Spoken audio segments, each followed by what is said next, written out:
Hello, my name is Marc. I am studying 3rd of primary education in University of Lleida, and I've been living in London from October to December. Now we are finishing the Meet the Glove project, and once I have analyzed all the information, I have reached some conclusions. When I arrived in London, I started to walk around the city in the afternoons, and I saw a lot of football fields everywhere, with a lot of children, most of them boys. I have enjoyed English football all my life, and at that moment I decided that my project would be around the sport. This is my reason for this specific project. My work has consisted of the study and analysis of 3 different schools in London, in the same district, Kensington and Chelsea, but with different characteristics, with regard to nationality and social class. I tried to analyze 3 schools of 3 different neighborhoods, but it was not possible because it was not easy to find schools who wanted to collaborate. Finally, 2 of them, mine and Bassett School, were from Notting Hill, a rich area with a lot of business and very well situated. However, very few students from Cañada School were living there. On the other hand, Ark Brunel School is in the neighborhood next to Notting Hill, Ladbroke Grove, but it's not so expensive and there are more immigrant people. In this school, as they said to me, most of students live there, near the school. This is an area where a lot of music groups were born. The 3 of them are from the same district, Kensington and Chelsea. I have been analyzing children's sports and free time, and their health habits in their daily life. The schools have been Vicente Cañada School, where I have worked, Bassett Road School, and Ark Brunel School. And my methods have been doing some surveys to children and some to the parents, and also some interviews to physical education teachers in order to have more information. Apart from comparing the 3 schools in London, I have compared them with the schools in our country and what I know about here. Before starting, I have to say that I believe that I have achieved the objectives that I had. Also, I have to say that in the 3 schools that I have studied, there have been more girls than boys. In addition, I want to add that children in these schools have done more than one sport, and they always like to try new sports, whereas in our country, some children do the same sport during all the childhood. Children in England are very sporty, as 95% of children that I have seen do or have done a sport. As I have proved, talking about the most common sports in each school, football is the most popular among boys, in the 3 schools that I have analyzed. That is not something that surprised me, as England is a football country, as it happens here in our country, and football is the sport that has more fans. Talking about girls, we start to observe gender differences, as there is more variety of sports. In Bassett Road School, netball is very common in girls, and swimming, gymnastics and basketball are very common sports among girls in the other 2 schools. I could see that in my school, Vicente Cañada, basketball was a very common sport for girls, but not for boys. It surprised me a lot, because in our country, basketball is a very common sport for boys too. As Vicente Cañada physical education teacher said to me, there are some sports that are more stereotyped for boys and some for girls, and that is what we have to avoid as teachers. We have to show all the sports in the same way for girls that for boys. Algunos deportes socialmente, profesionalmente, pues están más masculinizados que a lo mejor otros. Por ejemplo, el fútbol, por lo menos tiene más repercusión social, que es de lo que podemos hablar. Fútbol, ciclismo, todos estos deportes profesionales tienen más repercusión social ámbito masculino. Si hablamos un poquito más hacia el campo minoritario o no profesional, pues puede ser un poquito más igualado, pero es cierto que dependiendo de la trayectoria que el propio deportista quiere, pues está más digamos encaminado al campo masculino o femenino. Atletismo está un poco igualado, es decir, que depende del deporte en sí. Talking about the generational differences in sport, I have to say that nowadays there are not a lot of differences in the choice of the sport from the past, as football is still sport number one among boys, and swimming is already one of the top sports for girls. However, it is the part which I have had more problems, because I receive very few surveys from the parents, and I can't do the analysis that I wanted to do at the beginning of the project. This is a fact that I didn't expect, but it has showed me that sometimes you can't have all the information that you expect at the beginning, so you have to adapt and accept it. However, what is very significant about the parent surveys that I received is the importance that sport has in children's life nowadays. In general, in the three schools, they still think that sport differences are due to society and stereotypes, and also due to the physical constitution. In spite of that, parents believe that we are improving, and there are some public campaigns on TV, more in England than in Spain, in their opinion, that are working to make these gender differences in sport disappear. Talking about how aware children are of gender differences in sport, and once I have seen, as in the three schools, there are a very big difference between boys and girls' preferences, I have to say that, in general, they are conscious and they know that these differences exist, but most of them don't ask themselves why, and see it as something normal. If the majority of them believe that it is normal, because they have lived it all their lives, I think that we don't live in a good society for children.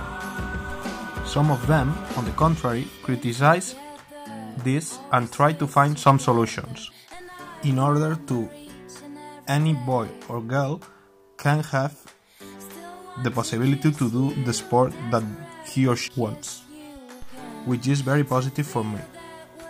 I have to say that as they are in 5th or 6th of primary, at the beginning I believed that more girls and boys would give more reasons about gender differences in sport, but I have seen that they don't do that. As Bassett Road school teacher says, the main goal of each school is to give children the best opportunity to do or to try each sport. What we do as educator, we try to give equal opportunity to girls and boys to play different games. So the girls here play football, the girls here play hockey or other sports. Okay. And social, definitely, it is a cultural more than social. So certain community will go more for football, certain other will choose other sports. Changing to the social differences, I have to say that it has happened the same as in the parent surveys, as I haven't found any social differences because I couldn't analyze schools of different districts by myself, as London is very big, and I hadn't time to do that. I hadn't imagined before doing the analysis finding such very big gender differences in the schools, as I think that there are more differences between boys and girls than in our country. With the Cañada physical education teacher, I spoke about the curriculum too. According to him, English schools have more hours of physical education than Spain schools. The curriculum parts in Spain are very well organized, but it would be necessary to have more hours. He also said that England, they have more hours, and they don't substitute it for other subjects, as it happens in Spain. But the curriculum is better organized probably in Spain than in England. In my opinion, children have to understand that physical activity is as important as other subjects at school, and probably in England the curriculum is not so organized, but they have more hours to work, as Cañada physical education teacher said. As Bassett Road physical education teacher said to me, they had 3 or 4 sessions a week, depending on the level. In Spain, on contrary, when you want, for example, a bilingual method or other ones, as in Vicente Cañada happens, they normally do fewer hours of physical education, as in this case, in my school, they substituted for French hours. Starting the experimental science part, talking about the healthy habits that they have related to sport, I have seen some differences depending on the school. Before starting to talk about food, I have to say that, in general, as Cañada physical education teacher said to me, children eat worse in English schools than at Cañada school. As I have found, in English diet it is very common to have eggs, sweets, bread and juice. At lunch it is common to have sandwich and baked potatoes. And for dinner it is common to eat more than at midday. And there are a lot of typical meals as fish and chips or banger and mash. At Bassett Road School, they don't have a shower after finishing sport, as they do in the others. About diet, I have to say that I have seen some differences too. At Arc Brunei School, there are more children who don't usually eat anything in the playground. In the other ones, they normally eat fruit in the playground and a sandwich or a snack in the afternoon, when they finish the classes.